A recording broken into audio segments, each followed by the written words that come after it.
Well, when you look at the whole game, and you continue to walk. I think we had 7 plus an intentional. You continue to turn the lineup over. You're going to continue to give quality hitters more opportunities.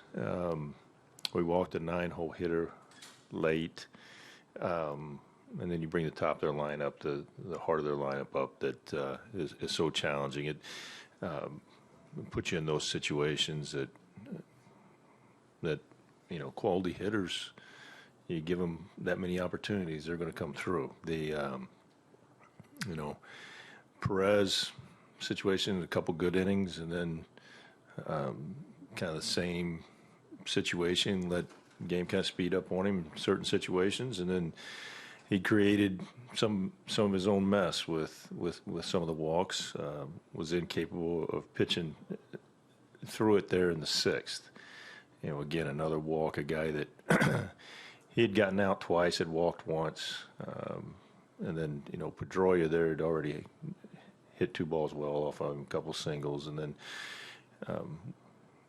pitched that blockable pitch, hit high on the chest protector. Those are a challenge, but when you look at the whole game, you can point to different things within the game that continue that whole process along.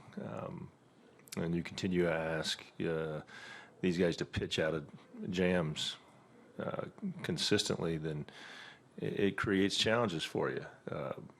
Our offense,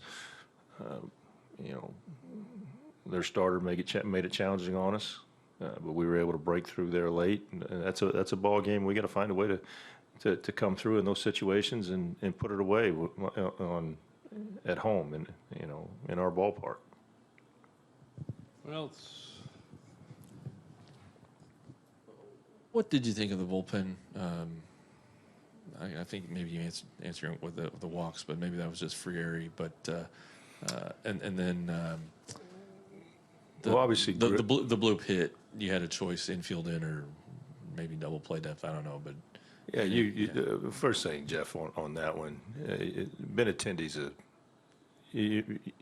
likelihood of turning a double play there is very slim. Obviously, you're in a tough situation.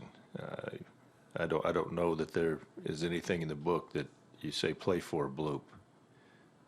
So you make a decision on playing in there, set up a double play for yourself at home.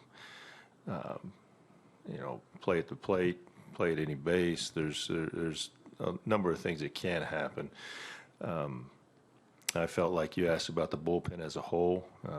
Obviously, Barnett's first opportunity back. I think once he got through the first inning, the second inning, he threw the ball well through strikes. The cutter was there. Breaking ball seemed to show up. Leclerc was outstanding. Thought Matt Bush threw the ball well.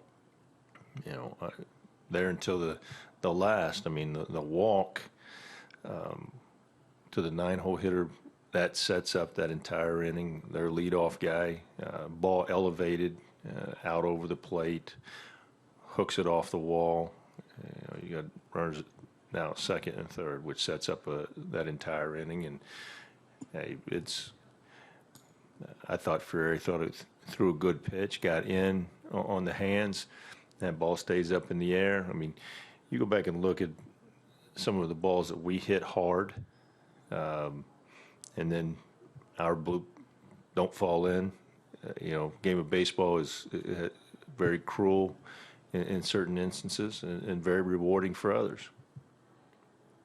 On Lynn's ground ball in the 6th, Odor move quicker than he needed to, or just a situation where the ball just flew off his ball? Yeah, Evan, that's look. Guys react to the ball. There's how they move on the field. I think you're really. I mean, that's your critical analysis of what you want to look at. I'm not going to say that the struggle was in the exchange. That's all, and we didn't make a clean exchange. That's, and But even with that, I mean, you got to be able to pitch out of certain situations, certain jams also. I know you've talked about execution and getting the guys to execute the right pitch, execute in the field, execute at the plate.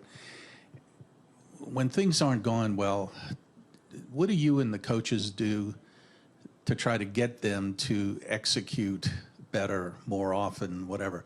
Or are you at all tempted to maybe rephrase or redefine the message? Oh, we redefine the message all the time, Gil. It's not, I mean, look, there's not a singular message that doesn't get broadcast more than, I mean, every coach has different opportunities to coach and talk and work. Look, it's not just talking. That's not